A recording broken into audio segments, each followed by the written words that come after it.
Selamat pagi, salam sehat, jangan lupa tetap belajar dan berolahraga agar bugar di saat pandemi COVID-19. Jumpa kembali pada video pembelajaran asik dan menyenangkan. Bagaimana kabar Anda sekalian? Semoga selalu diberikan kesehatan dan tetap semangat.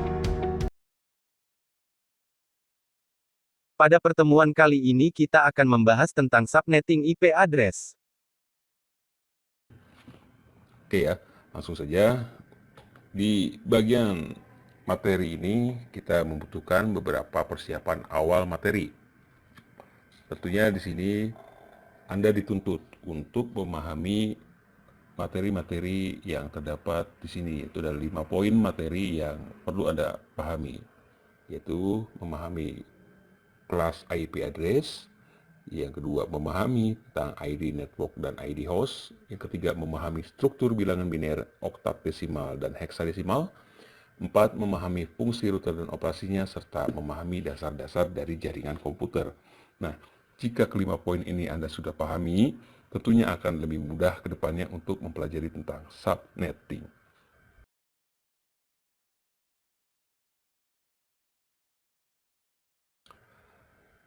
Berikutnya, apa itu subnetting? Subnetting adalah teknik memecah network menjadi beberapa subnetwork yang lebih kecil, atau lebih spesifik lagi yaitu subnetting adalah proses memecah suatu IP jaringan menjadi subjaringan yang lebih kecil yang disebut dengan subnet. Subnetting digunakan oleh pengelola jaringan komputer untuk memudahkan dalam mengelola jaringan, seperti melakukan alokasi IP address sesuai dengan kebutuhan jaringan. Dan prosedur subnetting sendiri dilakukan dengan memakai nilai CIDR atau prefix, ya, Classes Interdomain Routing. Nah, pembahasan CIDR ini nanti kita akan bahas di materi berikutnya. Ya, jika Anda sudah paham apa itu subnetting, sekarang saya akan coba memberikan sebuah analogi dengan jalan ataupun kampung.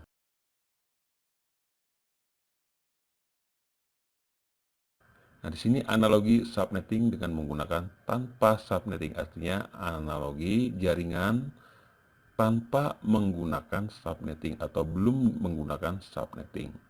Seperti ini, Jalan Raya Cipayung, di mana Jalan Raya Cipayung ini adalah jalan raya utama, yang di mana jalan raya utama ini berfungsi sebagai jalan raya yang memiliki akses jalur ke kota, akses jalur ke daerah. Oke. Di sini terdapat rumah-rumah warga, yang dimana rumah warga ini bersampingan dengan jalan raya atau yang berada di pedalaman tentunya. Seperti ini juga. Nah, di mana rumah-rumah warga ini memiliki nomor rumah atau nomor-nomor identifikasi. Ya, kalau di dalam sebuah jaringan nomor IP address. Nah, jika Anda lihat di gambar ini, maka akan terlihat seperti yang atau seperti rumah yang tidak terstruktur dengan rapih, ya. Jadi berantakan sekali. Jadi bagaimana cara mengatasi ini? Untuk mengatasi hal ini maka diperlukan sebuah subnetting, ya. Nah, tentunya jika rumah-rumah ini bertambah banyak, maka akan lebih sumpek, lebih padat, lebih tidak tertata. Jadi untuk mengakses jalan raya ini maka dibutuhkan sebuah subnetting. Nah, kalau rumahnya banyak, penduduknya banyak, ya, warganya banyak, jadi kalau tumpah ke jalan raya semuanya maka sangat padat lah di sini ya tentunya. Nah, ini untuk analogi tanpa subnetting dengan analogi perumahan. Nah, berikutnya lagi di sini saya berikan gambaran analogi menggunakan jaringan komputer. Misalkan di sini terdapat sebuah jaringan komputer LAN yang dimana satu akses jaringan memiliki number 19.21681.0. Ini adalah jaringan utamanya dan ini adalah hostnya atau klien-kliennya. Nah, di mana klien-klien ini membutuhkan jalur utama ya untuk mengaksesnya. Nah, jika jalur utamanya macet, ya kenapa macet? Karena semuanya mengakses jalan utama ini, ya. Nah, jika semuanya tumpah ke akses ini, maka akan terjadi kemacetan data, ya. Nah, untuk mengatasi hal ini, maka dibutuhkan sebuah subnetting.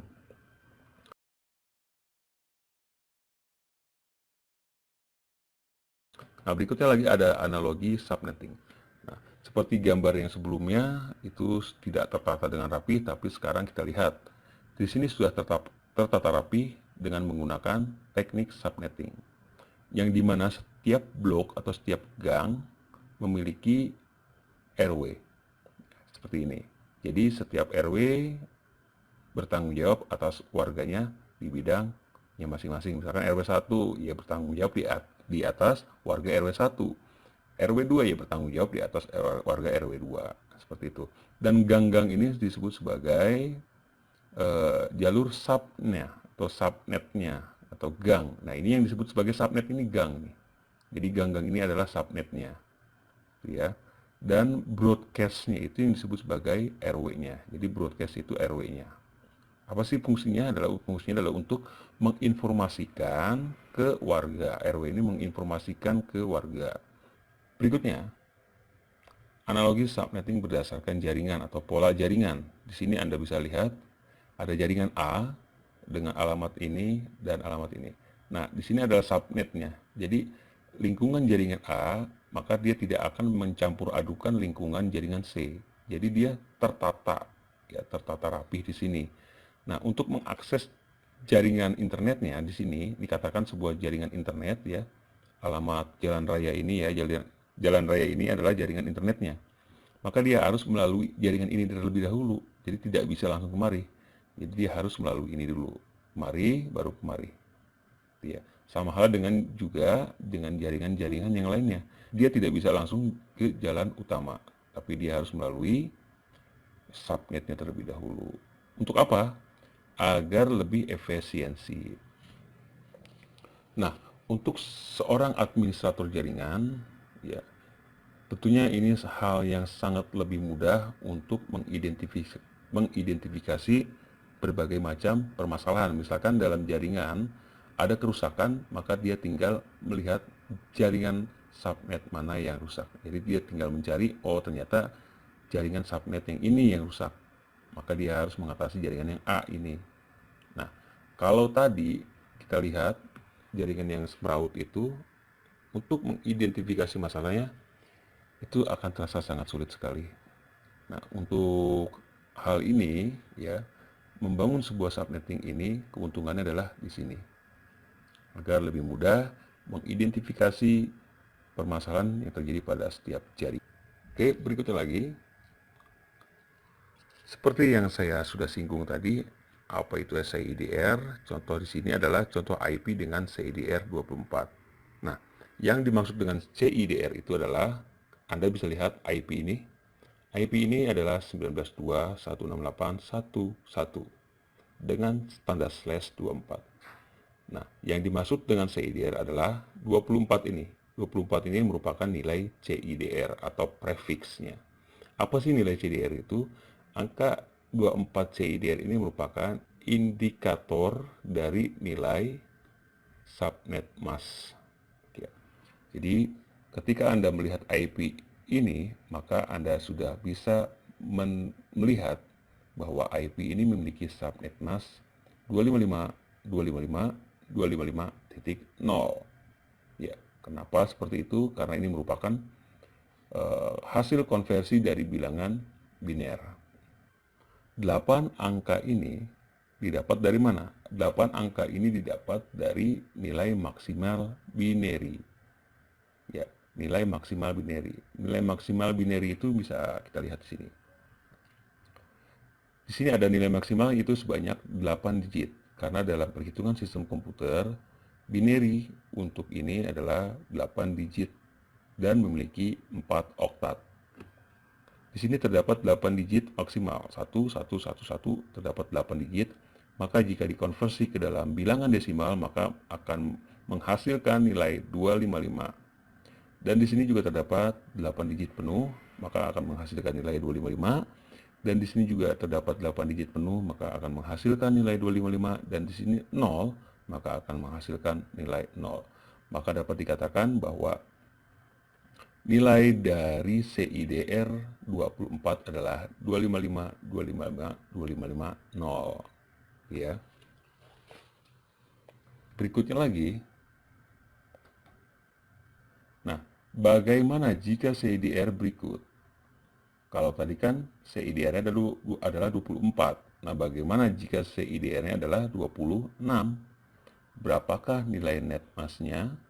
Nah, untuk menghitungnya, ya, untuk menghitung ini kita membutuhkan sebuah perhitungan tabel yang lebih mudah. Saya akan coba buka tabelnya menggunakan Microsoft Excel seperti ini. Di atas, di tabel ini kita sudah ketahui bahwa net mass default kelas C adalah 255, 255, 255, 0 net mass-nya, dan memiliki binary digital 118 ini ya, dan di sini 0, maka akan menghasilkan nilai maksimal 24. Jika ditotalkan 8 dikali 3 maka hasilnya ada 24, maka akan menghasilkan CIDR 24 di sini. Saya akan tebalkan ya. Berikutnya lagi, netmask custom kelas C. Saya buat sebuah netmask custom dengan CDR 26. Bagaimana cara menghitungnya? Cara menghitungnya untuk menentukan jumlah netmask yang di terakhir ini berapa kira-kira ya. Tinggal kita menambahkan 2 digit di sini. Karena di sini kan 24, lalu kita tambahkan 2, berarti 26 di sini. Ya. Nah, lalu ini yang jadi pertanyaan, berapa nilainya ini? Nah, untuk menentukan ini kita membutuhkan sebuah tabel konversi. Ya, tabel konversi ini dihitung dari perhitungan kelipatan setiap angka yang ada di sini. Misalkan 1, ya 1 tambah 1, 2, 2, 4, tambah 4, 8, 8 tambah 8, 16, dan seterusnya sampai 8 digit di sini ya. Oke, saya akan masukkan dari kanan, dari kiri ya. Nah, jadi pertanyaan ini, kenapa harus dari kiri ya angka satunya? Kenapa harus dari kiri? Sebenarnya nggak jadi masalah ya. Mau dari kiri atau dari kanan nggak jadi masalah. Yang penting nanti untuk meletakkan angka binary itu sesuai, gitu ya. Maka saya akan meletakkan angka binary yang pertama di sini. Karena saya akan kaitkan angka binary yang ini yang terakhir ya. Ada 2 angka biner, yaitu 1, 1. Nah, di sini saya masukkan 0, 1, 0, 0, 0, 0, 0. Ada berapa digit? 1, 2, 3, 4, 5, 6, 7, 8 ya. Maaf, saya perbesar. Nah, di sini ada 8 digit. Yang pertama 11000, maka saya akan isi di sini 1, di sini 1, dan di sini 0, 0, 0, 0, 0, dan 0. Nah, untuk mencari nilai dari CIDR-nya adalah di sini ya. Di angka 1 ini terisi angka 128, dan di angka 1 ini terisi angka 64, dan di angka ini terisi angka 32. Nah, jadi ada nilai true jika di angka 128 memiliki nilai 1, maka nanti akan dijumlahkan. Misalkan saya akan jumlahkan 128 ditambah 64. Kenapa hanya 2 yang ditambahkan? Karena berisi nilai 1. Dan sisanya nggak memiliki nilai 1, maka diabaikan saja. Jadi saya akan jumlahkan nilai yang berisi nilai true saja atau nilai 1. Maka saya akan jumlahkan, maka akan terdapat nilai 192. Nah, kesimpulannya jadi di sini kita didapatkan bahwa nilai CIDR dari custom CIDR 26 adalah net mass-nya 19,2. Nah, jadi ini hasilnya. Gitu ya.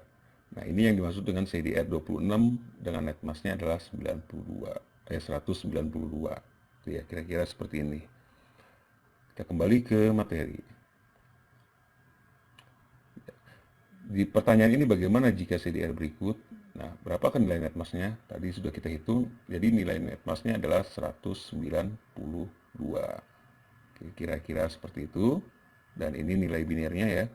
Binernya sama seperti yang tadi. Nah, saya rasa di sini sudah paham. Ya, kalau sudah paham kita lanjut ke slide berikutnya. Lalu apa manfaat subnetting?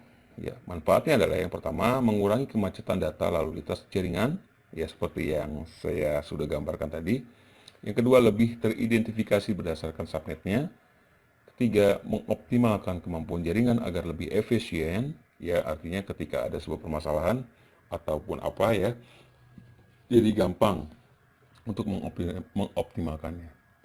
Ya, keempat, agar lebih mudah memanajemen jaringan. Jadi gampang banget kalau sudah diterapkan subnetting untuk menerapkan manajemen jaringan. Yang berikut lagi, optimasi waktu perputaran data jaringan. Jadi jaringan itu tidak macet ya. Jadi sesuai berdasarkan subnetnya. Yang keenam, manajemen bandwidth data internet. Ya, jika pakai internet, jadi kita bisa manajemen bandwidth berdasarkan kebutuhan jaringan. Jadi kalau ada internetnya, misalkan dalam jaringan mendapatkan internet sebesar 10 mega, maka kita akan bisa membagi-bagi 10 mega itu ke berbagai jaringan sesuai dengan kebutuhannya. Nah, itulah yang dimaksud dengan manajemen bandwidth-nya. Nah, itu manfaatnya. Berikutnya lagi, lalu apa tujuan dari subnetting ini? Nah, untuk konsepting tujuan subnetting itu biasanya kita dituntut untuk mencari jumlah subnet ya. Untuk kelas C berapa subnetnya yang didapatkan gitu ya. Mencari jumlah host per subnet. Jadi mencari jumlah host yang didapat per subnet itu berapa sih gitu ya. Terus berikutnya lagi menentukan blok subnet. Yang berikutnya lagi menentukan alamat host dan broadcast yang valid. Nah, keempat ini biasanya selalu muncul dalam pertanyaan subnetting. Ya, untuk apa sih kita mencari subnetting? Ya ini, mencari jumlah subnet, jumlah host, blok subnet, alamat host, dan broadcast. Sampai di sini dulu untuk materi pada pertemuan ini, semoga dapat menambah pengetahuan Anda. Sampai jumpa pada materi berikutnya. Terima kasih.